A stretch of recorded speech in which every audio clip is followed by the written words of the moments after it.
রায়হান শহরের এক ব্যস্ত ছাত্র। ক্লাস, কোচিং, মোবাইল আর বন্ধুদের আড্ডা এই ছিল তার জীবন। নামাজ পড়ত না ঠিকঠাক, আর কোরআন তো বছরেও খুলত না।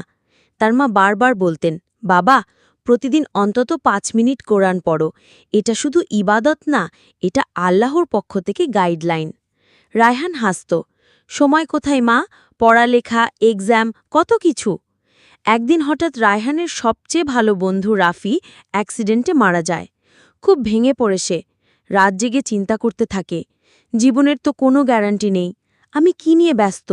আমি কি প্রস্তুত মৃত্যুর জন্য? সেই রাতেই সে প্রথমবার নিজে হাতে কোরআন তুলে নেয়।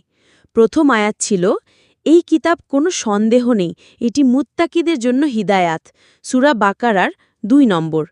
তার মন কেঁপে ওঠে, যেন কেউ ওর মনের কথা বুঝে বলছে। সেদিন সে শুধু 1 পৃষ্ঠা পড়েছিল, কিন্তু সেই 1 পৃষ্ঠা যেন অন্ধকার ঘরে আলো জ্বালিয়ে দিল। সে অনুভব করল, এই কোরআন শুধু একটা ধর্মীয় বই নয়, এটা জীবনের দিক নির্দেশনা। এরপর থেকে প্রতিদিন সকালে সে 10 মিনিট কোরআন পড়ে অর্থসহ। তার জীবন ধীরে ধীরে বদলে যেতে লাগল। চিন্তাভাবনায় শান্তি আসলো, মা বাবার সাথে সম্পর্ক গভীর হল, এমনকি লেখাপড়াতেও মনোযোগ বাড়ল।